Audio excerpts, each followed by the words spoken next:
श्री गणेशाय नमः। हर हर महादेव। श्री लक्ष्मी नारायणाभ्याम नमः। भक्तमाल ग्रंथ से भगवान के महान भक्त महर्षि मुद्गल नामक ऋषि कुरुक्षेत्र में रहते थे। ये बड़े धर्मात्मा, जितेंद्रिय, भगवत भक्त एवं सत्यवक्ता थे। किसी की भी निंदा नहीं करते थे। बड़े कर्मनिष्ठ एवं महात्मा थे। ये सिलोन से वृत्ति से अपना जीवन निर्वाह करते थे। 15 दिनों में एक द्रोण धान्य, जो करीब 34 सेर के बराबर होता है, इकट्ठा कर लेते थे। उसी से इष्टिकृत नामक यज्ञ करने और प्रत्येक 15वें दिन अमावस्या एवं पूर्णिमा को दर्श पौर्णमास याग किया करते थे। यज्ञों में देवता और अतिथियों को देने से जो अन्न बचता, उसी से परिवार से निर्वाह किया करते थे। जैसे धर्मात्मा ब्राह्मण स्वयं थे, वैसे ही उनकी धर्मपत्नी और संतान भी थी। मुद्गल जी सपरिवार महीने में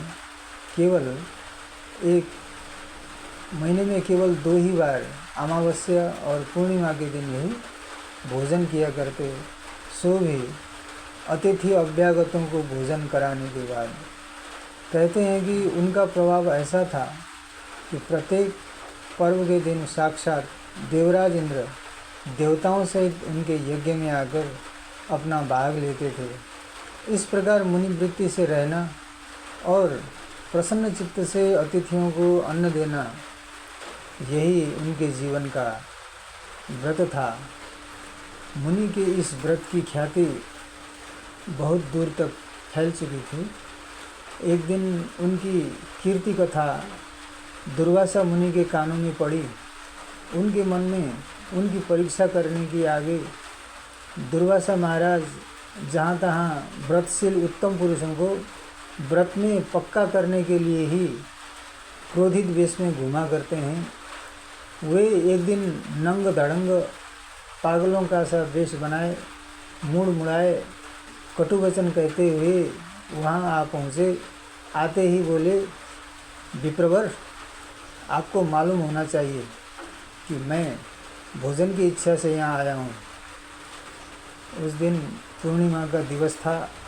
मुद्गल ने आदर सत्कार के साथ ऋषि की अभ्यर्थना करके उन्हें भोजन कराने बैठाया।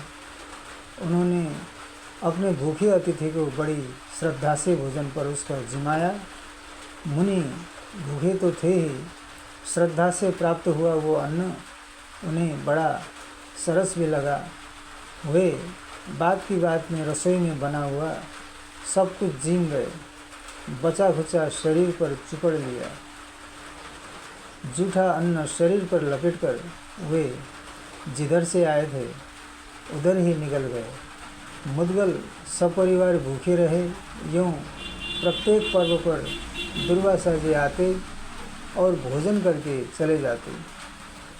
मुनि को परिवार सहित भूखे रह जाना पड़ता। 15 दिनों तक कटे हुए खेतों में बिखरे दानों को वे बीनते और स्वयं निराहार रहकर प्रत्येक 15वें दिन वे उसे दुर्वासा ऋषि की अर्पण कर देते। स्त्री पुत्र ने भी उनका साथ दिया। भूख ने उनके मन में तनिक भी विकार या खेद उत्पन्न नहीं हुआ। क्रोध, ईर्ष्या एवं अनादर का भाव भी नहीं आया। वे ज्यों के त्यों शांत बने रहे। इसी प्रकार वे लगातार 6 बार प्रत्येक पर्व पर आए। 15 दिनों में एक बार भोजन करने वाले तपस्वी कुटुंब 3 महीने तक लगातार भूखा रहा, परंतु किसी के भी मन में कुछ भी दुख, क्रोध, क्षोभ या अपमान का विकार नहीं हुआ। श्री दुर्वासा जी ने हर बार उनके चित्त को शांत और निर्मल ही पाया। दुर्वासा जी इनके धैर्य को देख अत्यंत प्रसन्न हुए। उन्होंने मुनि मुद्गल से कहा, मुनि, इस संसार में तुम्हारे समान दाता कोई भी नहीं है। ईर्ष्या तो तुमको छू तक नहीं गई है। भूख बड़े बड़े लोगों के धार्मिक विचारों को डिगा देती है और धैर्य को हर लेती है। जीव तो रसना ही ठहरी, वो सदा रस का स्वाद लेने वाली है। मन तो इतना चंचल है कि इसको वश में करना अत्यंत कठिन जान पड़ता है। मन और इंद्रियों को काबू में रखकर कष्ट उठाते हुए परिश्रम से प्राप्त किए हुए धन को शुद्ध हृदय से दान करना अत्यंत कठिन है। देवता भी तुम्हारे दान की महिमा गाकर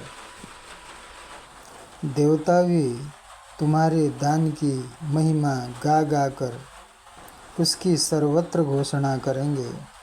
महर्षि दुर्वासा यूँ कह ही रहे थे कि एक देवदूत विमान लेकर श्री मुद्गल जी के पास आए। देवदूत ने कहा, देव आप महान पुण्यवान हैं, सशरीर स्वर्ग पधारें।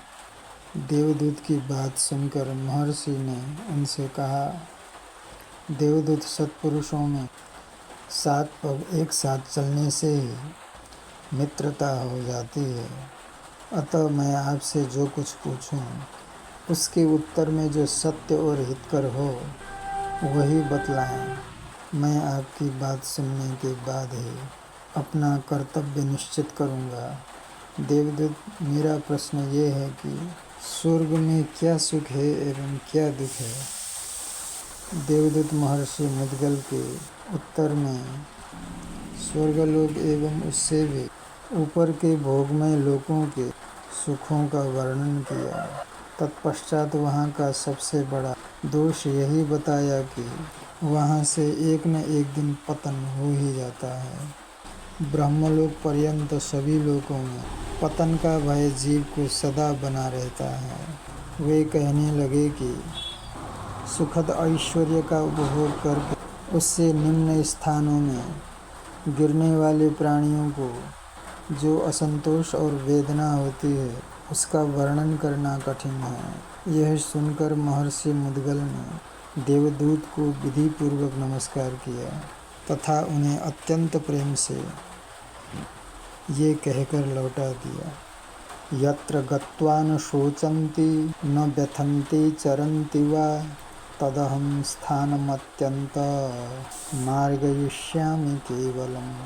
हे देवदूत, मैं तो उस विनाश रहित परम धाम को ही प्राप्त करूँगा जिसे प्राप्त कर लेने पर शोक व्यथा दुखों की आत्यंतिक निवृत्ति और परमानंद की प्राप्ति हो जाती है।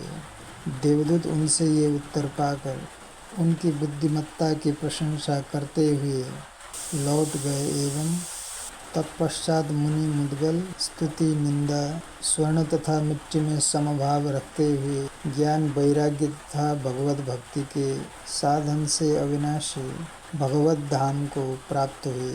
हर हर महादेव।